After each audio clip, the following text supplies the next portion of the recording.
ചേട്ടാ നമസ്കാരം. നമസ്കാരം. ഓപ്പറേഷൻ സിന്ദൂർ ഓപ്പറേഷൻ സിന്ദൂർ തുടങ്ങിയത് മെയ് 7-നാണ്. മെയ് 7-ന് ഓപ്പറേഷൻ സിന്ദൂർ തുടങ്ങുന്നതിന് മുമ്പ് തന്നെ നയതന്ത്ര തലത്തിൽ വലിയ രീതിയിലുള്ള ഒരു സർജിക്കൽ സ്ട്രൈക്ക് പാകിസ്ഥാന് ഇന്ത്യ കൊടുത്തിരുന്നു. അത് ഇൻഡസ് വാലി ട്രീറ്റി അഥവാ സിന്ധു നദീജല കരാർ റദ്ദാക്കിക്കൊണ്ടുള്ള ഒരു ട്രീറ്റി ആയിരുന്നു. അപ്പോ ഈ ഒരു നദീജല കരാറ് റദ്ദാക്കിയത് വലിയ രീതിയിൽ ചർച്ച ചെയ്യപ്പെട്ടു. ഇവിടെയല്ല, പാകിസ്ഥാനിൽ. ഓൾറെഡി നരേന്ദ്രമോദി ഈ നദീജല കരാർ എങ്ങനെ റദ്ദാക്കണം എന്ന് ആലോചിച്ചുകൊണ്ടിരിക്കുകയായിരുന്നു. കാരണം 2014 അദ്ദേഹം വന്നതിന് ശേഷം ഈ നദികളെല്ലാം അക്കോമഡേറ്റ് ചെയ്യാനുള്ള വലിയ വലിയ കനാലുകൾ നമ്മുടെ രാജ്യത്ത് നരേന്ദ്രമോദി പണിഞ്ഞിട്ടു. അദ്ദേഹത്തിന്റെ വലിയ ദീർഘവീക്ഷണമാണ്. നമുക്കറിയാം, ഗുജറാത്തിൽ അദ്ദേഹം മുഖ്യമന്ത്രി ആയിരുന്നപ്പോഴും അദ്ദേഹം ഒരു സമ്പൂർണ്ണമായിട്ടൊരു ഗ്രാമം, ആ ഗ്രാമം മുഴുവൻ തരിശടിച്ച് കിടക്കുകയായിരുന്നു. ആ ഗ്രാമത്തെ രക്ഷിച്ചത് ഒരു നദിയെ അങ്ങോട്ടേക്ക് വെട്ടി ഡൈവേർട്ട് ചെയ്ത് വിട്ടുകൊണ്ടാണ് എന്ന് നമുക്ക് എല്ലാവർക്കും അറിയാം. അദ്ദേഹം ആ കാര്യത്തിലേക്ക് അഗ്രഗണ്യനാണ്. അപ്പോൾ അദ്ദേഹം 2014 മുതൽ ഇതിനുള്ള പണികൾ തുടങ്ങി. പോരാത്തതിന് ഈ ഇൻഡസ് വാലി ട്രീറ്റി പാകിസ്ഥാനുമായിട്ട് ഏർപ്പെടുന്നത് നമ്മുടെ രാജ്യത്തെ സറണ്ടർ ചെയ്തുകൊണ്ടാണ് എന്ന് നിരന്തരം BJP പറയുന്ന ഒരു കാര്യവുമാണ്. അപ്പോ ഈ പഹൽഗാം ഭീകരാക്രമണത്തിന്റെ പശ്ചാത്തലത്തിൽ അത് നമ്മൾ ഒരു ഒരു പോയിന്റ് ആയിട്ട് എടുത്തിട്ട് ഈ നദീജല കരാർ റദ്ദാക്കി. അതായിരുന്നു പാകിസ്ഥാന് കൊടുത്ത ഏറ്റവും വലിയ തിരിച്ചടി. ഇപ്പൊ ഓപ്പറേഷൻ സിന്ദൂർ ഒന്നും അല്ല ആക്ച്വലി പാകിസ്ഥാന് കൊടുത്ത തിരിച്ചടി, ഇതായിരുന്നു തിരിച്ചടി. ഇപ്പോ ആരും അതിനെക്കുറിച്ച് വലിയ രീതിയിൽ സംസാരിക്കുന്നില്ല. എന്താണ് പാകിസ്ഥാന്റെ അവസ്ഥ, പാകിസ്ഥാൻ ഇപ്പൊ എങ്ങോട്ട് പോവുകയാണ്, പാകിസ്ഥാനിൽ ജലമുണ്ടോ? നമ്മൾ ആ സമയത്ത് പറഞ്ഞിരുന്നത് ഇതൊരു ജല ബോംബാണ്, ഇത് പാകിസ്ഥാനിൽ പ്രവർത്തിച്ചു തുടങ്ങിക്കഴിഞ്ഞാൽ പാകിസ്ഥാന് ഗത്യന്തരമില്ലാതായി പോകും എന്നുള്ളതാണ്. അപ്പൊ അതിനുശേഷമുള്ള അപ്ഡേറ്റുകളാണ് നമ്മൾ നോക്കുന്നത്. അതിനുശേഷമുള്ള അപ്ഡേറ്റുകൾ നമ്മൾ നോക്കുമ്പോൾ പാകിസ്ഥാൻ നാണം കെട്ട് നാറി 3 വട്ടം ഇന്ത്യയുടെ കാല് പിടിക്കാനായിട്ട് എത്തി. വലിയ വാർത്തയൊന്നും കേരളത്തിലെ മാധ്യമങ്ങൾ കൊടുത്തില്ല, കാരണം ഇന്ത്യയുടെ കാലാണല്ലോ പിടിക്കുന്നത്. ഇന്ത്യ അങ്ങോട്ട് പോയി വല്ലതൊക്കെ പറഞ്ഞെങ്കിൽ ഉടനെ മോദി രാജിവെക്കണം എന്നൊക്കെ പറഞ്ഞ് അമിത്ഷാ ഇറങ്ങി ഓടണം എന്നൊക്കെ പറഞ്ഞ് കേരളത്തിലെ മാധ്യമങ്ങൾ വാർത്ത അടിച്ചേനെ, രാഹുൽ ഗാന്ധിയൊക്കെ ചാടി ഇറങ്ങിയേനെ. പക്ഷെ പാകിസ്ഥാൻ ഇങ്ങോട്ട് 3 ലെറ്റർ അയച്ചു. 3ാമത്തെ ലെറ്റർ വളരെ ദയനീയമായിട്ടുള്ള ഒരു ലെറ്ററാണ്. ഞങ്ങൾക്ക് യാതൊരുവിധ നിവൃത്തിയുമില്ല, നിങ്ങൾ എന്തെങ്കിലും ചെയ്യണം, എന്തും പരിഹരിക്കാം, ഞങ്ങളുടെ അഭ്യർത്ഥനയാണ്. ഈ ഒരു ടോണിലാണ് പാകിസ്ഥാൻ അയച്ചിരിക്കുന്നത്. ഇപ്പോ നമുക്ക് കിട്ടുന്ന റിപ്പോർട്ടുകൾ പ്രകാരം 2 പ്രവിശ്യകൾ, സിന്ധും പഞ്ചാബും, ഈ 2 പ്രവിശ്യകൾ തമ്മിൽ ഒരു കലാപം സ്റ്റാർട്ട് ചെയ്തിരിക്കുകയാണ് വെള്ളത്തിന് വേണ്ടി എന്നുള്ളൊരു റിപ്പോർട്ടാണ് നമുക്ക് പുറത്തു വന്നിരിക്കുന്നത്. അപ്പൊ യഥാർത്ഥത്തിൽ പാകിസ്ഥാൻ വലിയ രീതിയിലുള്ള ഒരു അങ്കലാപ്പിലായിരിക്കുകയാണ്. അതിന്റെ ഇടയിൽ പാകിസ്ഥാൻ തന്നെ പറഞ്ഞൊരു കാര്യമുണ്ട്, ഞങ്ങളുടെ ദോസ്താണ് ചൈന. അപ്പൊ ചൈന ബ്രഹ്മപുത്ര നദിയിലെ വെള്ളം കട്ട് ചെയ്ത് കഴിഞ്ഞാൽ നിങ്ങൾ എന്ത് ചെയ്യും ഇന്ത്യയെ എന്ന് പാകിസ്ഥാൻ ചോദിച്ചു. അതിന് ഹിമന്ത് ബിശ്വ ശർമ്മയാണ് മറുപടി കൊടുത്തത്. ബ്രഹ്മപുത്ര നദിയിലെ വെള്ളം കട്ട് ചെയ്താൽ ഒന്നും സംഭവിക്കാൻ പോകുന്നില്ല. കാരണം ബ്രഹ്മപുത്ര നദിയുടെ 65% ജലവും ഇന്ത്യയിൽ ഉത്ഭവിക്കുന്നത് നമ്മുടെ കൈവഴികളിലൂടെ തന്നെയാണ്. ചൈനയിൽ വെറും 23% മാത്രമേ അവിടെ നിന്ന് വരുന്നുള്ളൂ. ആ വെള്ളം നമുക്ക് കട്ട് ചെയ്താൽ ഞങ്ങൾക്ക് യാതൊരുവിധ പ്രശ്നവുമില്ല എന്നാണ് പറഞ്ഞിരിക്കുന്നത്. അപ്പോ പാകിസ്ഥാനിൽ വലിയൊരു കലാപം സ്റ്റാർട്ട് ചെയ്ത ഈ ഒരു സാഹചര്യത്തിൽ ഇന്ത്യ, ഞാനിപ്പോഴും പറയുന്നത് താൽക്കാലികമായിട്ടാണ് ഇൻഡസ് വാലി ട്രീറ്റി നിർത്തിവെച്ചിരിക്കുന്നത് പറയുന്നത്, ഇന്ത്യ അത് തിരിച്ചു കൊടുക്കാനുള്ള സാധ്യതയുണ്ടോ? ഇന്ത്യക്ക് മേൽ എന്തെങ്കിലും സമ്മർദ്ദം വരാനുള്ള സാധ്യതയുണ്ടോ? ഇന്ത്യ ഏത് തരത്തിലാണ് ഇത് ഡീല് ചെയ്യാൻ പോകുന്നത്? അവിടുത്തെ സിവിലിയൻസിനോട് ഇന്ത്യക്ക് എന്തെങ്കിലും അനുകമ്പ തോന്നേണ്ട ആവശ്യമുണ്ട്? ഇത് നമ്മൾ ഈ ഓപ്പറേഷൻ സിന്ദൂർ ആരംഭിക്കുന്നതിന് മുമ്പ് മെയ് 7-നാണല്ലോ ആരംഭിച്ചത്. അതിന് മുമ്പ് നമ്മൾ ഇതേപോലെ ഒരു പ്ലാറ്റ്ഫോമിൽ നമ്മൾ ചർച്ച നടത്തുമ്പോൾ നമ്മൾ അന്ന് ഞാൻ പറഞ്ഞൊരു കാര്യമുണ്ട്. ഇന്ന് ലോകത്തിൽ ഏറ്റവും തീവ്രമായ ഒരു ആയുധമാണ് നരേന്ദ്രമോദി ഉപയോഗിച്ചിരിക്കുന്നത്. ഇതിനെ തടയാൻ ആർക്കും കഴിയില്ല, ഭാവിയിലും തടയാൻ കഴിയില്ല. കാരണം ഇതിനകത്ത് അപ്പുറത്തേക്ക് ഒരു ശിക്ഷയില്ല എന്ന് പറഞ്ഞു. പക്ഷെ നമ്മളുടെ ഒരു പൊതുവികാരം, നമ്മുടെ രാജ്യത്തിൻ്റെ ഒരു പൊതുവികാരം വിസിബിൾ ആയി. ഇതിന്റെ എന്താണ് ഇതിന്റെ യാഥാർത്ഥ്യം ഒന്നും അറിയില്ലല്ലോ. ഇതെന്താണ് ഈ സിന്ധു നദീജല കരാർ റദ്ദ് ചെയ്തതുകൊണ്ട് എന്ത് നേട്ടം, ഇല്ലെങ്കിൽ എന്താണ് പ്രശ്നമെന്ന് സാധാരണ ജനത്തിന് മനസ്സിലായില്ല. നമ്മൾ അവരെ കുറ്റം പറഞ്ഞ കാര്യമില്ല. അവരെ സംബന്ധിച്ച് അടിക്ക് തിരിച്ചടി എന്നുള്ളതേ ഉള്ളൂ. അതായത് അവിടെ പോയിട്ട് മിസൈലൊക്കെ ഇട്ട് അറ്റാക്ക് ചെയ്യുക, അവരെ കൊന്നൊടുക്കുക, അതാണ് സ്വാഭാവികം. എല്ലാവരും ആഗ്രഹിക്കുന്നതും അങ്ങനെയൊക്കെ തന്നെയാണ്. പക്ഷെ അതിനേക്കാൾ പവർഫുള്ളാണ് ഈ സാധനം. കാരണം നമ്മളൊരു 100 ബ്രഹ്മോസ് ഇടുന്നതിനേക്കാളോ ഇല്ലെങ്കിൽ നമ്മുടെ രാജ്യം പാകിസ്ഥാനെതിരെ അണുവായുധം പ്രയോഗിക്കുന്നതിനേക്കാളും പവർഫുൾ ആയിട്ടൊരു ആയുധമാണ് നരേന്ദ്രമോദി മെയ് 7-ന് മുമ്പ് തന്നെ പ്രയോഗിച്ചത്. ഇതിന്റെ ഒരു വശം നോക്കിയാൽ ആദ്യഘട്ടത്തിൽ പാകിസ്ഥാൻ ഇത് മനസ്സിലായില്ല. മുമ്പ് ഈ ജവഹർലാൽ നെഹ്റുവും അയൂബ് ഖാനും ചേർന്ന് എടുത്ത ഒരു ട്രീറ്റിയാണിത്, ഒരു കരാറാണിത്. അന്നേ തന്നെ BJP പറഞ്ഞു തുടങ്ങുന്ന ഒരു കാര്യമുണ്ട്, ഇത് നമ്മുടെ രാജ്യത്തിന്റെ, കാരണം നമ്മുടെ ജലമാണ്, അതിന് ആവശ്യമില്ലാതെ നമ്മളാണ് തീരുമാനിക്കേണ്ടത് എവിടെ കൊടുക്കണം, എങ്ങനെ കൊടുക്കണം. കാരണം നമ്മുടെ രാജ്യം ഒരു ചെറിയ രാജ്യമല്ല, 140 കോടി ജനമുള്ള ഒരു രാജ്യം, വളരെ വിസ്തൃതമായ ഒരു രാജ്യം. നമ്മുടെ രാജ്യത്ത് പലയിടത്തും ഈ വെള്ളത്തിന്റെ വലിയ രൂക്ഷതയുണ്ട്. എന്തിനേറെ പറയാം, നമ്മുടെ രാജ്യ തലസ്ഥാനമായ ദില്ലിയിൽ ഏറ്റവും കൂടുതൽ പ്രശ്നം എന്തിനാണ്? വെള്ളത്തിനല്ലേ. അവിടെ വെള്ളത്തിനാണ് ഏറ്റവും വലിയ പ്രശ്നം. അവിടുത്തെ ഭരണം പോലും നിയന്ത്രിക്കുന്ന വെള്ളമാണ്. അതാണ് നമുക്കറിയാലോ, യമുന നദിയൊക്കെ വൃത്തിയാക്കുന്ന ഒരു കാര്യത്തിലേക്കൊക്കെ പോകുന്നു. അപ്പോൾ നമുക്ക് തന്നെ ഉപയോഗപ്പെടുത്താവുന്ന കാര്യമായിരുന്നു. അതുകൊണ്ട് അടിയറ വെച്ചു. അങ്ങനെ പലതും കൊടുത്തിട്ടുണ്ട്. POK അടക്കം കൊടുത്തിട്ടുണ്ട്, ചൈനയ്ക്കും കൊടുത്തിട്ടുണ്ട് പലതും. ഇതൊക്കെ പറയുമ്പോൾ കോൺഗ്രസ്സർക്ക് ഇഷ്ടപ്പെടത്തില്ല, പക്ഷെ പറയാതിരിക്കാൻ നിർവാഹമില്ല, ചരിത്രമാണല്ലോ. അപ്പോ ഈ ഒരു സംഭവം അന്നേ അവർ പറയുന്ന ഒരു കാര്യമാണ്. ഇപ്പൊ ഈ കഴിഞ്ഞ ദിവസം ന്യൂസ് 18 നടത്തിയ ഒരു സർവേയിൽ ഈ ഒരു ചോദ്യം അവർ ചോദിച്ചിരുന്നു. ഈ BJP പറയുന്നുണ്ടല്ലോ, ജവഹർലാൽ നെഹ്റുവും അയൂബ് ഖാനും ചേർന്നെടുത്ത ഈ സിന്ധു നദീജല കരാറ് രാജ്യവിരുദ്ധമായിരുന്നു, ഇല്ലെങ്കിൽ ദേശത്തിനെ കൊണ്ട് അടിയറ വെക്കുകയായിരുന്നു, നിങ്ങൾ യോജിക്കുന്നുണ്ടോ എന്ന് പറയുമ്പോൾ അതിൽ 87% പേരും യോജിക്കുന്നുണ്ടെന്നാണ് പറയുന്നത്. 87% പേരും യോജിക്കുന്നുണ്ടെന്ന് പറയുമ്പോൾ ഈ രാജ്യത്തെ ജനങ്ങൾ അങ്ങനെ തന്നെ കരുതുന്നു. ഇവിടെ നമ്മുടെ രാജ്യത്തിന്, ഇവിടെ ഞാൻ ഒന്ന് രണ്ട് വിഷയങ്ങളോട് പറയാം. സിന്ധു നദീജല കരാറ് എനിക്ക് തോന്നുന്നത് നരേന്ദ്രമോദി ഒരു സാഹചര്യം നോക്കി ഇരിക്കുകയായിരുന്നു തോന്നുന്നു കളയാനായിട്ട്. കാരണം നമ്മൾ ജമ്മു കാശ്മീരിൽ അനവധി ഡാമുകൾ പണിയുന്നുണ്ട്. ഈ ഡാമുകൾ പണിയുമ്പോഴൊക്കെ വലിയ പ്രതിഷേധവുമായിട്ട് പാകിസ്ഥാൻ എത്തും. കാരണം ജമ്മു കാശ്മീരിനെ സംബന്ധിച്ച് അവിടുത്തെ ഇപ്പൊ പഴയ ജമ്മു കാശ്മീർ അല്ല. കാരണം അവർക്ക് ഡെവലപ്മെന്റ് ആവശ്യമാണ്, ഡെവലപ്മെന്റിന് വൈദ്യുതി ആവശ്യമാണ്. അങ്ങനെ ഈ സ്മോൾ ഹൈഡ്രോ ഇലക്ട്രിക്കൽ പ്രൊജക്റ്റും കുറച്ചുകൂടി വലിയ ഇലക്ട്രിക്കൽ പ്രൊജക്റ്റും നമ്മളവിടെ ഡാമുകൾ കെട്ടുന്നുണ്ട്. യാഥാർത്ഥ്യമാണ്. ഇപ്പോഴല്ല, 2014 മുതൽ ഡാം കെട്ടുന്നു. ഈ ഡാം കെട്ടുന്നതിനെതിരെ ഇവര് വലിയ പ്രശ്നങ്ങൾ ഉണ്ടാക്കാറുണ്ട്. ഇവർ അന്താരാഷ്ട്ര വേദികളിൽ പോകാറുണ്ട്. വലിയ വലിയ തലവേദനയാണ്. അപ്പോഴും നമ്മുടെ കേന്ദ്രം പറയുന്നുണ്ട്, ഞങ്ങളുടെ സ്ഥലത്ത് ഡാം കെട്ടുന്നതിന് ഇവർക്ക് വെള്ളം കിട്ടില്ല എന്നൊക്കെയാണ് ഇവർ പറയുന്നുണ്ട് ഇരിക്കുന്ന ഒരു കാര്യം. കാശ്മീരിലെ പ്രശ്നമാണ് പറയുന്നത്. അപ്പം ഇവരിങ്ങനെ നിരന്തരം ഇങ്ങനെ പ്രശ്നങ്ങൾ ഉണ്ടായിക്കൊണ്ടേ ഇരിക്കുകയാണ്. അപ്പം എനിക്ക് തോന്നുന്നു അന്നേരം ഒന്നും നമ്മുടെ രാജ്യത്തിന് അതിനെ എടുത്തു കളയാൻ പറ്റത്തില്ല, റദ്ദ് ചെയ്യാൻ പറ്റില്ല. കാരണം ഒരു ഇതില്ലല്ലോ, ഒരു പ്രകോപനമോ കാര്യങ്ങളോ ഒന്നും ഇല്ല. എനിക്ക് തോന്നുന്നു പ്രധാനമന്ത്രി നരേന്ദ്രമോദി കയറിയപ്പോൾ പറഞ്ഞൊരു കാര്യമുണ്ട്, രക്തവും വെള്ളവും ഒരുമിച്ച് ഒഴുകില്ല എന്നുള്ളത്. അപ്പൊ അദ്ദേഹം ഒരു നല്ല ടൈം നോക്കിയിരിക്കുകയായിരുന്നു. പഹൽഗാമിലെ ഭീകരാക്രമണം അതിന് നല്ല പറ്റിയ ഒരു ടൈമാണ് അദ്ദേഹത്തിന് തോന്നുന്നത്. അദ്ദേഹം വളരെ ബുദ്ധിമാനായ ഒരു ഭരണാധികാരിയാണ്. കാരണം ഫിസിക്കലി ഉള്ള ആ ഒരു ആക്രമണത്തിനേക്കാൾ ഉപരി, കാരണം നമ്മുടെ രാജ്യം വളരെ കാലമായി ആഗ്രഹിച്ചിരുന്ന, ഇല്ലെങ്കിൽ നമ്മുടെ രാജ്യത്തിന് ആവശ്യമുള്ള ആ ഒരു വെള്ളം പോലും നമ്മൾ ഇല്ലാതെ അവിടത്തേക്ക് കൊടുക്കുന്നു. അതിനെതിരെയുള്ള ഒരു വലിയ യുദ്ധം, ജലബോംബ് എന്ന് പറയുന്നത്. ഇപ്പോൾ ഇത് നമ്മൾ നടപ്പാക്കിയപ്പോൾ ആദ്യത്തെ ഘട്ടത്തിൽ പാകിസ്ഥാനിലെ ജനങ്ങൾക്ക് അത് മനസ്സിലാക്കില്ല. അവരുടെ ഒരു പബ്ലിക് ഒപ്പീനിയൻസും വീഡിയോകളൊക്കെ യൂട്യൂബിൽ അവൈലബിൾ ആണ്. അത് നോക്കിക്കഴിഞ്ഞാൽ അവർ പറഞ്ഞു, ഞങ്ങളുടെ വെള്ളം മുട്ടിച്ചാൽ എന്താണ്, ഞങ്ങൾ അവരുടെ ഉപ്പ് മുട്ടിക്കും എന്ന് വെച്ചാൽ പാകിസ്ഥാനിൽ നമുക്ക് ഉപ്പ് വരുന്നുണ്ട്. ഇപ്പൊ ആ ഉപ്പ് വരാതിരുന്നിട്ട് എത്രയോ നാളുകളായി. നമ്മുടെ രാജ്യത്ത് ഉപ്പ് അവിടുന്ന് വരാതായിട്ട് ഒരുപാട് നാളുകളായി. ഉപ്പ് മുട്ടിക്കും. അതിനകത്ത് ഭീകരവാദി ഹാഫിസ് എന്നൊക്കെ പറഞ്ഞത് അവരെ ഞങ്ങൾ ശ്വാസം മുട്ടിച്ച് കൊല്ലും എന്നാണ് പറഞ്ഞത്. അദ്ദേഹം ഉദ്ദേശിച്ച ശ്വാസം മുട്ടിക്കൽ എന്ന് പറഞ്ഞത് അണുബോംബ് ഉപയോഗിച്ചിട്ട് കൊല്ലും എന്നുള്ളതായിരിക്കും അദ്ദേഹം ഉദ്ദേശിച്ചത്. ഏതായാലും ഇപ്പോഴവർക്ക് അതിന്റെ ഒരു യാഥാർത്ഥ്യം മനസ്സിലാകുന്നു. പക്ഷെ പഞ്ചാബിലും സിന്ധിലും ജനങ്ങൾക്ക് ഇതറിയാം. ഇതിനു മുൻപ് ഈ സിന്ധു പ്രവിശ്യയിലും പഞ്ചാബ് പ്രവിശ്യയിലും ഈ പാകിസ്ഥാൻ ഒരു കനാൽ നിർമ്മാണം ആരംഭിച്ചിരുന്നു. ഈ കനാല് പാകിസ്ഥാൻ, അതായത് സിന്ധു പ്രവിശ്യയിൽ നിന്നും ബലൂചിസ്ഥാൻ പ്രവിശ്യയിൽ നിന്നും ജലം ഈ കനാല് വഴി പാകിസ്ഥാന്റെ മറ്റിടങ്ങളിലേക്ക് കൊണ്ടുപോകുന്നതിനെതിരെ വലിയ പ്രക്ഷോഭം നേരത്തെ തന്നെ, അതായത് ഓപ്പറേഷൻ സിന്ദൂറായിട്ട് അതിന് ബന്ധമൊന്നുമില്ല, അതിനും വളരെ കാലം മുമ്പ്, നമ്മൾ അതിന് മുമ്പ് വാർത്ത ചെയ്തതും ചർച്ച ചെയ്തതുമായ വിഷയമാണ്. ആ വെള്ളം അങ്ങനെ കൊണ്ടുപോകുന്നുണ്ടായിരുന്നു. അതിനെതിരെ അവിടെ ഒരു വലിയ പ്രതിഷേധം ഉണ്ടായിരുന്നു. അതിന്റെ ഭാഗമായിട്ടാണ് കഴിഞ്ഞ ദിവസം സർദാരിയുടെ മകൾ, സർദാരി എന്ന് പറഞ്ഞാൽ പാകിസ്ഥാൻ പ്രസിഡന്റിന്റെ മകൾ, സർദാരിയുടെ മകൾ MP ആണ്, അവിടുത്തെ പാകിസ്ഥാനിലെ MP പാർലമെന്റിൽ. അവർ സഞ്ചരിച്ചിരുന്ന വാഹനം തടഞ്ഞില്ല ജനം. തടയുക മാത്രമല്ല, അത് ആക്രമിക്കുകയും ചെയ്തു, കല്ലും പടിയും ഒക്കെ വെച്ച്. നമ്മൾ അതിന്റെ വിഷ്വൽ സഹിതം അതിന്റെ വാർത്ത ന്യൂസ് ഇന്ത്യ മലയാളം ചെയ്തിരുന്ന ആ വാർത്ത. അത് എന്തുകൊണ്ടാണെന്ന് വെച്ചാൽ അത് കനാൽ വിഷയത്തിലുള്ള പ്രതിഷേധമാണ്. ഇപ്പോൾ കനാൽ വിഷയം മാത്രമല്ല, വെള്ളം കിട്ടാത്ത പ്രതിഷേധം. സ്വാഭാവികമായി തന്നെ ഈ ബലൂചിസ്ഥാനിലും സിന്ധിലും സ്വാതന്ത്ര്യം ആഗ്രഹിച്ചുകൊണ്ട്, സ്വതന്ത്രമാകണം എന്ന് ആഗ്രഹിച്ചുകൊണ്ടുള്ള പ്രക്ഷോഭം നേരത്തെ തന്നെ നടക്കുന്നതാണ്. അപ്പൊ അതിനോട് തൊട്ടു പിന്നാലെ വന്ന പ്രക്ഷോഭമായിരുന്നു കനാൽ പ്രക്ഷോഭം, ഈ കനാൽ കെട്ടുന്നതിനെതിരെ. ഇപ്പൊ ഇതാ സിന്ധു നദീജല തർക്കം കൂടി വന്നു കഴിഞ്ഞപ്പോഴേക്കും അത് ഒരു പൂർണ്ണമായും മറ്റൊരു ബലൂചിസ്ഥാനായി മാറുന്ന ഒരു സാഹചര്യത്തിലേക്ക് കാര്യങ്ങൾ എത്തി നിൽക്കുന്നു. പക്ഷേ ബലൂചിസ്ഥാനിൽ നിന്നും വ്യത്യസ്തമായിട്ട് ഇവിടെ എന്താണ് പറയുന്നത്, അക്രമമാർഗങ്ങളില്ല എന്നുള്ളതല്ല. ഒരു വണ്ടി കത്തിക്കുന്നുണ്ട്, ടയർ ഇട്ട് കൂട്ടിയിട്ട് കത്തിക്കുന്നുണ്ട്, അങ്ങനെയുണ്ട്. പക്ഷെ ബലൂചിസ്ഥാനിലെ കണക്ക് തോക്കെടുത്തിട്ടില്ലെന്നേ ഉള്ളവര്. അതിനിപ്പോ എപ്പോൾ എടുക്കും എന്ന് നമുക്ക് അറിയത്തൂല. പാകിസ്ഥാൻ ആയതുകൊണ്ടൊന്നും പറയാനും പറ്റില്ല. ഇതാണ് അവിടുത്തെ അവസ്ഥ. ഇപ്പോഴ് നമ്മൾ ആ കരാറ് റദ്ദ് ചെയ്തപ്പോഴത്തേനും ഈ പ്രശ്നമില്ലായിരുന്നു. പക്ഷെ ഇപ്പോഴെന്ത് സംഭവിച്ചു? വെള്ളം നിലച്ചു തുടങ്ങി, നദികൾ വറ്റി വരണ്ടു തുടങ്ങി, അതായത് കരിഞ്ഞുണങ്ങിയ പ്രദേശങ്ങളായി മാറി. ഇപ്പോഴാണ് പാകിസ്ഥാൻ അതിന്റെ ഒരു ബുദ്ധിമുട്ട് ഭയങ്കരമായി മനസ്സിലാകുന്നത്. ഈ നദികളിലെ വെള്ളം ചില സമയങ്ങളിൽ പാകിസ്ഥാൻ അത് ഉപയോഗിക്കാറ് പോലും ഇല്ലായിരുന്നു.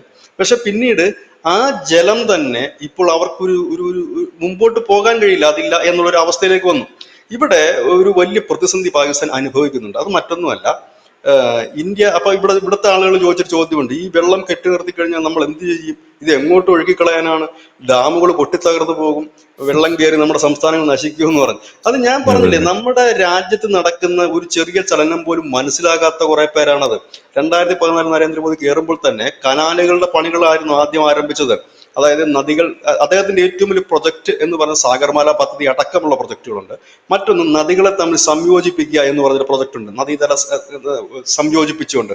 നമുക്കറിയാം നമ്മുടെ കേരളത്തില് നമ്മുടെ ഈ ഉൾനാടൻ മേഖലയിലെ ഈ നദികളും മറ്റും കണക്ട് ചെയ്തുകൊണ്ട് നമ്മുടെ കേരള സർക്കാർ ഇപ്പോൾ ഒരു ടൂറിസം പദ്ധതി ഇപ്പൊ വരുന്നുണ്ട്. ഇപ്പൊ കാസർഗോഡ് ടു ട്രിവാൻഡ്രം ബോട്ടിംഗ് നടത്താൻ കഴിയും. അപ്പം ഉം. ആ ഒരു രീതിയിലേക്ക് അത് അതിന് ആഴം വലിയ രീതിയിൽ ആഴം കൂട്ടിക്കഴിഞ്ഞു അതിന്റെ ആ ഒരു കനാലിന്റെ ഒക്കെ. ഈ കനാല് യെസ്. കെട്ടുക എന്ന് പറഞ്ഞാൽ ചിലപ്പോൾ പലർക്കും ഒരു ധാരണ എന്ന് വെച്ച് കഴിഞ്ഞാൽ, എനിക്ക് തോന്നുന്നു ഇത് നമ്മുടെ നാട്ടിലൊക്കെ ഈ രണ്ട് സൈഡും സിമെന്റ് ഇട്ട് കെട്ടിയിട്ട് ഈ വലിയ ഡ്രെയിനേജ് കണക്ക് വെച്ച് വീതിയുള്ള കനാല് കെട്ടുമല്ലോ. അതെ അതെ അതെ. അങ്ങനെയായാലും ഈ പലരും ആ ഒരു കനാലിന്റെ ധാരണയിലായിരിക്കും പലരും പോകുന്നത്. അത് അങ്ങനെയുള്ള കനാലല്ലേ. ഡ്രൈനേജിന്റെ പണി വല്ലതും ആണോ എന്നായിരിക്കും നമ്മുടെ നാട്ടുകാർ വിചാരിച്ചുകൊണ്ടിരിക്കുന്നത്. അതെ അതെ, അവര് നോക്കുന്നല്ല ഈ കനാലെന്ന് പറയുമ്പോൾ. എനിക്ക് തോന്നുന്നു നമ്മുടെ നാട്ടിൽ കനാലെന്ന് പറഞ്ഞാൽ ഈ വെള്ളം കൊണ്ടുപോകാനായിട്ട് കനാല് വെക്കാറുണ്ട്. അത് കുറെ അല്പം വലിപ്പത്തില് വലിയ ഈ ഉം. വാളൊക്കെ കെട്ടിയിട്ട് അതിനകത്തൂടെ വെള്ളം ഇങ്ങനെ കൊണ്ടുപോകുന്ന ഒരു രീതിയുണ്ട്. നമ്മൾ ഉദ്ദേശിക്കുന്ന കനാൽ അതല്ല. നമ്മൾ ഉദ്ദേശിക്കുന്ന കനാൽ എന്ന് പറഞ്ഞാൽ ഉള്ള നദികളും തോടുകളും എന്താണ് ഒന്നാക്കുക. അതായത് പലയിടത്തുനിന്ന് കട്ട് ചെയ്ത് ഇപ്പൊ ഒരു നദി ഒഴുകുന്നു, അതിലേക്ക് ഇവിടുന്ന് വെള്ളം വരാൻ സാധ്യതയുള്ള ഒരു കൈത്തോടുണ്ടാകാം, ഇല്ലെങ്കിൽ ഒരു ചെറു നദി ഉണ്ടാകാം. ആ നദിയെ നമ്മൾ കുറച്ചുകൂടെ വലുതാക്കുക ചെയ്യുന്നത്. അവിടെ അതെ അത് കുറച്ചുകൂടെ വലുതായി കഴിയുമ്പോൾ ആ വെള്ളം ഒഴുകി ഇങ്ങോട്ട് വരും. ഇത് തന്നെയാണ് അതെ നമ്മുടെ അതെ. ഈ കേരളത്തിലും ചെയ്യുന്നത്. അത് കേരളത്തിൽ മുതൽ തുടങ്ങി അങ്ങ് നമ്മുടെ കാശ്മീർ വരെ എത്തിക്കുക എന്നുള്ളതാണ് ആ പദ്ധതി. അത് കടലിലും ആ ഒരു പദ്ധതി നമ്മൾ ആസൂത്രണം ചെയ്യുന്നുണ്ട്. ഇതുണ്ട്, കാരണം അത് നമ്മുടെ ടൂറിസം മേഖലയ്ക്കൊക്കെ വലിയ മെച്ചം ഉണ്ടാകുന്ന ഒരു കാര്യമാണ്. പിന്നെ ഈ ജലത്തിന്റെ ഒരു ഉം. ബുദ്ധിമുട്ട്, ഭാവിയിൽ നമുക്ക് വരാൻ പോകുന്ന ഒരു വലിയ ബുദ്ധിമുട്ട്, നമുക്ക് മാത്രമല്ല ലോകത്തിനൊക്കെ വരാൻ പോകുന്ന ഒരു വലിയ ബുദ്ധിമുട്ട് എന്താണെന്ന് ചോദിച്ചു കഴിഞ്ഞാൽ അത് ഈ വെള്ളത്തിന്റെ ക്ഷാമം തന്നെയാണ്. അപ്പൊ അത് മുൻകൂട്ടി കണ്ടുകൊണ്ടാണ് അദ്ദേഹം ആ ഒരു പദ്ധതി തുടക്കം മുതലേ തന്നെ 2014 അദ്ദേഹം കയറിയപ്പോൾ തന്നെയുണ്ട്. അതുകൊണ്ടാണ് നമുക്കിപ്പോൾ വലിയ റിസ്ക് ഇല്ലാത്തത്. ഇനി നമുക്ക് രണ്ട് പദ്ധതി കൂടാണ് ഇപ്പോൾ വരുന്നത്. ഒന്നൊരു 70 കിലോമീറ്റർ ദൈർഘ്യമുള്ള ഒരു കനാൽ പദ്ധതി, അത് ദില്ലിക്ക് വേണ്ടിയിട്ടാണ്. ദില്ലിയെ സംബന്ധിച്ച് അതൊരു വലിയ ദൈവാനുഗ്രഹമാണ്. കാരണം നിലവിൽ അവിടെ ഉം. ഏറ്റവും വലിയ വെള്ള പ്രശ്നം നേരിടുന്ന ഒരു സംസ്ഥാനമാണ് ദില്ലി. അപ്പോൾ അവിടേക്കാണ് ആ ഒരു കനാലിനെ കൂട്ടി യോജിപ്പിക്കാൻ പോകുന്നത്. അത് ഈ വെള്ളമാണ് വരുന്നത്. പിന്നെ ഒരു 130 കിലോമീറ്റർ ദൈർഘ്യം വരുന്ന ഒരു കനാലിന്റെ ഒരു നിർമ്മാണമാണ്. അത് ഏതാണ്ട് അവസാന ഘട്ടത്തിലേക്ക് എത്തി, 2 വർഷത്തിനുള്ളിൽ അത് പൂർത്തിയാകുമെന്നാണ് പറയുന്നത്. ആ ജലം രാജസ്ഥാനിലേക്കാണ് വരുന്നത്. ഈ രണ്ട് സംസ്ഥാനങ്ങളും കൂടെ, ആ രണ്ട് സംസ്ഥാനങ്ങൾ മാത്രം നോക്കിയാൽ മതി എന്തുമാത്രം ഇമ്പോർട്ടന്റ് ആണ് ആ സംസ്ഥാനങ്ങൾക്കെന്ന്.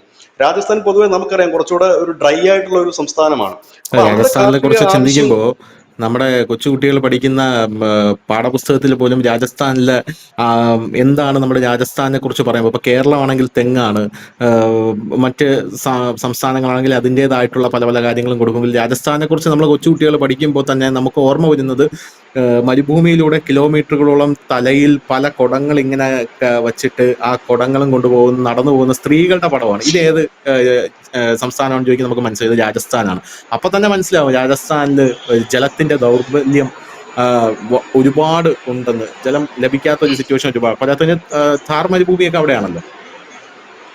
അല്ല, ഇപ്പൊ പ്രസന്റിലി ഈ സിന്ധു നദീജല കരാർ റദ്ദ് ചെയ്തുകൊണ്ട് ഗുണപ്പെടാൻ പോകുന്ന 3 സംസ്ഥാനങ്ങളാണ്. അതിൽ 3 അല്ല 4 സംസ്ഥാനങ്ങളാണ്. അതിൽ ഏറ്റവും പ്രധാനപ്പെട്ട ഒരു സംസ്ഥാനം ജമ്മു കാശ്മീരാണ്. അവിടെ ഉം. നമ്മുടെ അനവധി ഡാമുകളുണ്ട്. കാരണം അവിടെ ഇപ്പോൾ സംഭവിച്ച എനിക്ക് തോന്നുന്നു ഈ നരേന്ദ്രമോദി സർക്കാരിന്റെ കാലത്താണ് അവിടുത്തെ എല്ലാ ഗ്രാമങ്ങളിലും വൈദ്യുതി എത്തിയത് തന്നെ. അപ്പൊ അവിടെ ഊർജ്ജം അനിവാര്യമാണ്. അപ്പൊ ഊർജ്ജത്തിന് ഈ ഡാമുകൾ അനിവാര്യമാണ്. അപ്പൊ അവർക്കത് പ്രയോജനം ചെയ്യും. ഒന്ന്, ഈ കനാലുകൾ വഴിയാണല്ലോ ഇത് ഡൈവേർട്ട്. അപ്പൊ എല്ലാവരും ചോദിക്കും, അങ്ങോട്ടല്ലല്ലോ വെള്ളം ഒഴുകുന്നതെന്ന് വെച്ചാൽ അങ്ങോട്ടല്ല വെള്ളം ഒഴുകുന്നത്. ഈ ഒഴുകുന്ന വെള്ളത്തെ എങ്ങോട്ട് വേണമെങ്കിൽ തിരിച്ചുവിടാൻ പറ്റും. അതുകൊണ്ട് അതിന്റെ ഏറ്റവും വലിയ ഉദാഹരണം തമിഴ്നാടാണ്. മുല്ലപ്പെരിയാറിന്റെ വെള്ളം അവർ എങ്ങോട്ടൊക്കെയാണ് തിരിച്ചുവിട്ടിരിക്കുന്നത്. 2400 ചെക്ക് ഡാം ഉണ്ട് ഈ തെക്കൻ തമിഴ്നാട്ടിൽ മാത്രം. അത് അവർക്കറിയാം എങ്ങനെ അത് ഉപയോഗപ്പെടുത്തണമെന്ന്. തലയ്ക്കകത്ത് ഇത് വേണമെന്ന് മാത്രമേ ഉള്ളൂ. അപ്പോ അത് ഒരു സംസ്ഥാനം. രണ്ടാമത് പഞ്ചാബിന് ഗുണം ചെയ്യും. മൂന്നാമത് ഹരിയാനയ്ക്ക് ഗുണം ചെയ്യും. നാലാമത് ഇപ്പൊ ആരായി? ദില്ലി. അവർക്ക് ഏറ്റവും വലിയ കടുത്ത ജലത്തിന്റെ പ്രശ്നമുള്ള, നമുക്കറിയാമല്ലോ കേജ്രിവാൾ എങ്ങനെയാണ് 2 തെരഞ്ഞെടുപ്പ് ജയിച്ചത്. 500 ലിറ്റർ വെള്ളം, അല്ല 750 ലിറ്റർ വെള്ളം അങ്ങോട്ട് ഫ്രീ തരാമെന്നും പറഞ്ഞു. അവസാനം അതെ വെള്ളവും അതെ. ഇല്ല, ഒന്നുമില്ല, വലിയ ഇടിയും പെരവസ്തോലിയായി. ഇപ്പൊ പിന്നെ യമുന നദി ക്ലീൻ ചെയ്യുന്നു ഇപ്പൊ പുതിയ സർക്കാർ കയറിയപ്പോ. അപ്പം ആ ഒരു സംസ്ഥാനം. പിന്നീട് ഏത് സംസ്ഥാനമാണ്? രാജസ്ഥാനാണ്. അപ്പൊ ഈ 5 സംസ്ഥാനത്തേക്കാണ് അത് ഒഴുകുന്നത്. ഇനി ഇവിടെ നിന്ന് തന്നെ കണക്ട് ചെയ്ത് ഒരുപാട് സ്ഥലങ്ങളിലേക്ക് പോകും. കാരണം ഭാവിയിൽ നമ്മുടെ രാജ്യത്തിന് അനിവാര്യമായ ഒരു ഘടകം ജലം തന്നെയാണ്. ഊർജം ഉണ്ടാക്കുക എന്നുള്ളതല്ല. നമ്മുടെ രാജ്യമാണ് ത്തിന്റെ പ്രധാന വരുമാനം, ഇല്ലെങ്കിൽ നമ്മുടെ രാജ്യത്തിന്റെ ബഹുഭൂരിപക്ഷം ജനങ്ങൾ 80% ജനങ്ങൾ കാർഷിക വൃത്തിയെ ആശ്രയിച്ചാണ് ജീവിക്കുന്നത്. അതിൽ 1 പശു മുതൽ 500 പശു വരെയുള്ള ക്ഷീര കർഷകരുണ്ട്. അര സെന്റ് മുതൽ നമ്മളിപ്പോ ഈ എന്താണ് ഇപ്പോൾ പ്രധാനമന്ത്രി ഒരു കിസാൻ സമ്മാൻ നിധി എന്ന് പറഞ്ഞിട്ട് ഒരു 2000 രൂപ വെച്ച് 3 മാസം കിട്ടുന്നുണ്ടല്ലോ. എന്താണ് അതെ. അതിന്റെ ക്രൈറ്റീരിയ? അര സെന്റ് ഉണ്ടോ? ഉണ്ടെങ്കിൽ നിങ്ങൾക്കും കിട്ടും 2000 രൂപ. അര സെന്റ് എന്തിനാണ് കൊടുക്കുന്നത്? വെറുതെ അര സെന്റിന് കൊടുക്കുന്നതല്ല, വെറുതെ കൊടുക്കുന്നതല്ലല്ലോ, കൃഷി ചെയ്യാൻ കൊടുക്കുന്നതാണ്. അപ്പൊ നമ്മുടെ അര ഏക്കർ മുതൽ 5 ഏക്കർ വരെയുള്ള കർഷകരാണ് ഇന്ത്യയിലെ ബഹുഭൂരിപക്ഷം വരുന്ന കർഷകർ. 80% ഇന്ത്യ ഒരു കർഷക രാജ്യമാണ്, കാർഷിക രാജ്യമാണ്. ആ പാലുൽപാദകരുടെ കാര്യം ഞാൻ എടുത്തു പറയാൻ കാരണം, ഈ പശു എന്ന് കേൾക്കുമ്പോൾ ഇവിടെ പലർക്കും ഒരു വിരളി പിടിക്കും. അപ്പം പശുവിനെ കൊണ്ട് മാത്രമാണ് ഇന്ത്യയിലെ ഒരു വലിയ ബഹുഭൂരിപക്ഷം പേര്. അത് 1 പശു മുതൽ ആയിരക്കണക്കിന് പശുക്കളുള്ളവർ വരെ ഉണ്ട്. ഇന്ന് ഇന്ത്യ പാലുൽപാദന രംഗത്ത് 1ാം സ്ഥാനത്തേക്ക് വന്നു. കാർഷിക രംഗത്തേക്ക് എത്തുമ്പോൾ അര ഏക്കർ മുതൽ 5 ഏക്കർ വരെയുള്ള ചെറുകിട കർഷകരാണ് ഈ രാജ്യത്ത് ഏറ്റവും കൂടുതലുള്ളത്. അതുകൊണ്ടാണ് ഈ കർഷക സമരത്തിന്റെ ഒരു പരാജയത്തിന്റെ പ്രധാനപ്പെട്ട കാരണം. ഈ കർഷക സമരത്തിന്റെ ഏറ്റവും വലിയ ഒരു കാരണമെന്ന് വെച്ചാൽ ഈ 500 ഏക്കറും 1000 ഏക്കറുമുള്ള വലിയ വലിയ മുതലാളിമാരെ, ഇല്ലെങ്കിൽ വലിയ കോർപ്പറേറ്റുകളായിരുന്നു ആ സമരത്തിന്റെ ഒരു ചുക്കാൻ പിടിച്ചിരുന്നത്. പിന്നെ അവർക്ക് ഫണ്ട് ചെയ്തത് ആരൊക്കെയാണെന്നുള്ളത് അറിയാമല്ലോ, ഖാലിസ്ഥാൻ ഉൾപ്പെടെയുള്ള സംഘടനകൾ. ഇപ്പൊ കേൾക്കുന്നില്ലല്ലോ, ഇപ്പോഴില്ല അത്. അപ്പം അന്ന് ഇതിനെ ഏറ്റവും കൂടുതൽ അനുകൂലിച്ച് രംഗത്ത് വന്നത് ഈ ചെറുകിട കർഷകരായിരുന്നു. തമിഴ്നാട്ടിലും മറ്റുമുള്ള ചെറുകിട കർഷകരായിരുന്നു. അപ്പം അങ്ങനെയുള്ള ഒരു കാർഷിക രാജ്യമായ ഇന്ത്യക്ക് അനിവാര്യമായ ഒരു ഘടകം എന്ന് പറയുന്നത് ജലം തന്നെയാണ്. ഇപ്പോഴല്ല, ഭാവിയിലല്ല, ഇനിയൊരു ഈ ലോകം നിലനിൽക്കുന്നിടത്തോളം കാലം നമുക്കത് അനിവാര്യമാണ്. ഈ ഒരു സാഹചര്യത്തിലാണ് നമ്മൾ ഈ കരാർ റദ്ദ് ചെയ്തത്. ഇപ്പൊ ചിലപ്പോൾ യുദ്ധം നിർത്താൻ ട്രംപ് ചിലപ്പോൾ ഫോൺ ചെയ്താൽ മതിയാകുമായിരിക്കും. പക്ഷെ ഈ വെള്ളം വിട്ടുകൊടുക്കാൻ ട്രംപ് ഫോൺ ചെയ്തിട്ട് കാര്യമില്ല. കാരണം ഇത് ഇന്ത്യയുടെ റൈറ്റ് ആണ്, നമ്മുടെ ജലം എങ്ങോട്ട് വിട്ടുകൊടുക്കണമെന്നുള്ളത്. പിന്നെ ധനുഷ് ചോദിച്ച ചോദ്യത്തിലേക്ക് വരികയാണെങ്കിൽ മാനുഷിക പരിഗണന എന്നുള്ളതുണ്ട്. അത് എക്കാലവും മാനിച്ചിട്ടുള്ള ഒരു രാജ്യമാണ് ഭാരതം. അതുകൊണ്ട് തന്നെ നമ്മൾ ഒരുപക്ഷെ ഭാവിയിൽ, ഇപ്പോഴെന്തായാലും ഇല്ല, ഈ ഒരു കൊടിയ വരൾച്ചയുടെ ദുരിതം അവിടെ ഉണ്ടാകും. ഇതിന്റെ ഒരു ഇമ്പാക്ട് എന്തായാലും നമ്മൾ നോക്കും. അല്ലാതെ ഇപ്പൊ പാകിസ്ഥാൻ ഈ കത്തെഴുതി എന്ന് പറയുമ്പോൾ എനിക്കൊരു കാര്യം ഓർമ്മ വരുന്നുണ്ട്. 3 വർഷം മുമ്പ് ഞാൻ തന്നെ റിപ്പോർട്ട് ചെയ്തൊരു വാർത്തയായിരുന്നത്. 3 വർഷം മുമ്പ് 3 കത്തുകൾ ഇന്ത്യ എഴുതി. അതായത് ഈ സിന്ധു നദീ ജല കരാർ നമുക്കൊന്ന് പുനഃപരിശോധിക്കണം, എല്ലാം ഒന്ന് റീഅറേഞ്ച് ചെയ്യാനുണ്ട് എന്ന് ആവശ്യപ്പെട്ടുകൊണ്ട് 3 കത്ത് പാകിസ്ഥാൻ എഴുതി. പാകിസ്ഥാൻ ആ കത്തിന് മൈൻഡ് ചെയ്തിട്ടില്ല, റിപ്ലൈ തന്നില്ല എന്ന് പോലും കത്തിന് മൈൻഡ് ചെയ്തിട്ടില്ല അവര്.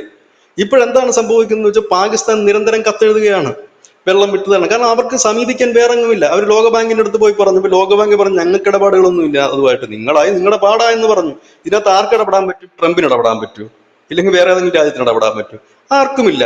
പിന്നെ ഇവര് പറയുന്ന കുറെ ഫൂളിഷ് ആയിട്ടുള്ള കുറെ ഇവിടെ ഇരിക്കുന്ന കുറെ ആളുകളുണ്ട്. അവർ പറയും ചൈനയിൽ നിന്ന് ബ്രഹ്മപുത്ര നദി ബ്ലോക്ക് ചെയ്യും, അവരൊരു വലിയ ഡാമാണ് കെട്ടുന്നത്, അത് ബ്ലോക്ക് ചെയ്ത് വെള്ളം കൂടി മുട്ടും.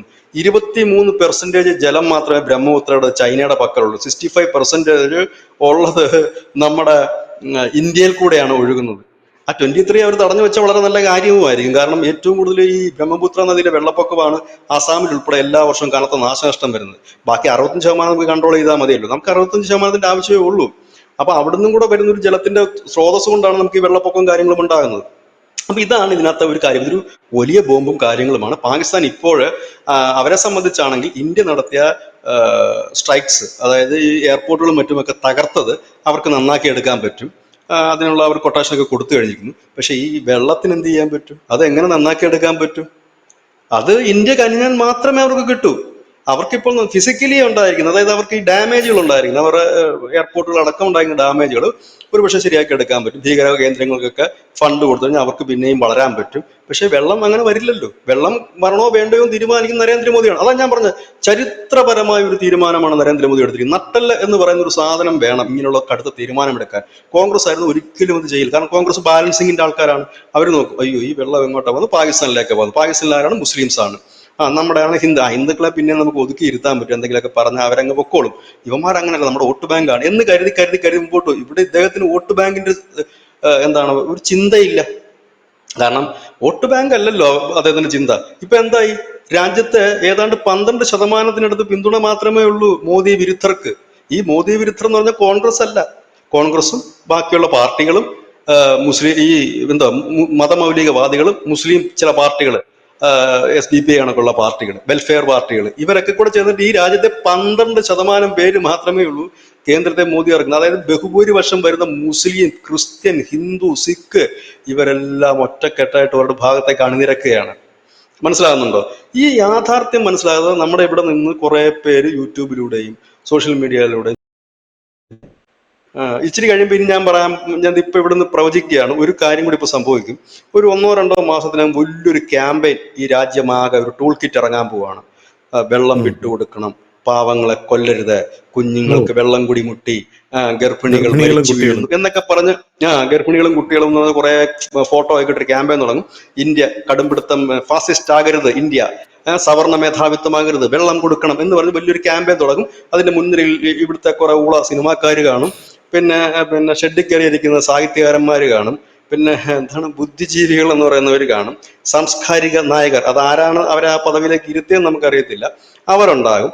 ഇവരെല്ലാം കൂടെ ഇപ്പൊ കുരച്ചു ചാടും സോഷ്യൽ. പക്ഷേ ഇത്തവണ ആ ഒരു ടൂൾ കിറ്റ് ഇന്ത്യയിൽ പൊളിഞ്ഞെടുക്കാനുള്ള സാധ്യതകളാണ് കൂടുതൽ. അതായത് ടൂൾ കിറ്റ് അധികം വൈകില്ല, വരും. കാരണം പാകിസ്ഥാന് ഇപ്പൊ ഇന്ത്യയോട് അഭ്യർത്ഥിച്ച സ്ഥിതിക്ക് അവർ സ്വാഭാവികമായി തന്നെ ഇതിനു വേണ്ടിയിട്ട് അന്താരാഷ്ട്ര തലത്തിൽ സമ്മർദ്ദം ചെലുത്താൻ തുടങ്ങും. അപ്പൊ അവിടുത്തെ ഉള്ള NGO-കൾ വലിയ രീതിയിൽ ഫണ്ട് ഒഴുക്കാൻ തുടങ്ങും പല രീതിയിൽ. ആ ഫണ്ടുകൾ ഇന്ത്യയിൽ എത്തുന്നതോടുകൂടി ഇന്ത്യയിൽ ഇപ്പോൾ ചത്തുമലച്ച് കിടക്കുന്ന പല NGO-കളും ഈ സിന്ധു നദീജലം വെള്ളം കൊണ്ടല്ല കളിക്കേണ്ടത്, വെള്ളം കൂടി മുട്ടിച്ചല്ല പ്രതികാരം ചെയ്യേണ്ടത് എന്നൊക്കെ. കാരണം നമ്മൾ ഈ പാകിസ്ഥാനെ ആക്രമിച്ചു കഴിഞ്ഞപ്പോഴത്തേന് ഇവിടെ കേരളത്തിലെ ചില മതമൗലികവാദ സംഘടന നേതാക്കൾ പറഞ്ഞെന്താ അറിയാം, അത് തെറ്റായിപ്പോയി അങ്ങനെ ചെയ്യുന്നത്. പൽഗാമിൽ ആരാണോ ആക്രമണം നടത്തിയത് അവരെ പിടികൂടി വിചാരണ ചെയ്ത് വേണമായിരുന്നു നമ്മൾ അതിന് ചെയ്യേണ്ടത്. അതായിരുന്നു മാന്യത. അതായത് വിചാരണ ചെയ്യുക എന്ന് വെച്ചാൽ അവരെ പിടികൂടുക, ആദ്യം ജില്ലാ കോടതിയിൽ ഹാജരാക്കുക, അവിടുന്ന് 14 ദിവസത്തേക്ക് റിമാൻഡ് ചെയ്യുക, അതിനുശേഷം പിന്നെ ആ കേസ് മുമ്പോട്ട് പോയി ഹൈക്കോടതിയിലെത്തുക, സുപ്രീം കോടതിയിലെത്തുക. ഇതെല്ലാം കഴിയുന്ന ഇതിന്റെ ഇടയ്ക്ക് കുറെ ആക്ടിവിസ്റ്റുകൾ ഇറങ്ങും, അദ്ദേഹത്തെ നിരപരാധിയായ അദ്ദേഹത്തെ ജയിലിലിട്ടിരിക്കുന്നു, പിന്നെ അദ്ദേഹത്തിൽ നിന്ന് മോചിപ്പിക്കണമെന്ന് തെരുവിലിറങ്ങും. കുറെ കഴിയുമ്പോൾ ആ തീവ്രവാദി പുറത്തിറങ്ങും. ഇതായിരുന്നു പ്ലാൻ. ഈ പ്ലാനൊന്നും ഇന്ത്യയിൽ ഇനി നടക്കുമെന്ന് തോന്നുന്നില്ല. അതുകൊണ്ടാണ് നരേന്ദ്രമോദിയുടെ പിന്നിൽ ആള് അണിനിരക്കുന്നത്. ഈ BJP എന്തുവായിക്കോട്ടെ, അതൊരു രാഷ്ട്രീയ പാർട്ടിയാണ്, അതിന് എന്ത് കുറ്റം വേണമെന്ന് നമുക്ക് പറയാം, എന്തും പറയാം BJP, കാരണം അത് ഒരു രാഷ്ട്രീയ പാർട്ടിയാണ്. അത് അവരുടെ പൊളിറ്റിക്കൽ അല്ലല്ലോ രാഷ്ട്രം. ഞാൻ എപ്പോഴും പറയുന്ന കാര്യം തന്നെ, രാഷ്ട്രം വേറെ രാഷ്ട്രീയം വേറെ. ഇപ്പൊ നാളെ BJP അല്ല രാഷ്ട്രത്തിന് അനുകൂലമായി മറ്റൊരു പാർട്ടിയാണ് നിൽക്കുന്നത്, നമ്മളെല്ലാം അങ്ങോട്ട് പോകും, നമ്മളെല്ലാം അതിനെ പിന്തുണയ്ക്കും. ഇതാണ് അതിന്റെ ഒരു പ്രധാന കാര്യം. താങ്ക് യു ചേട്ടാ, താങ്ക് യു സോ മച്ച്.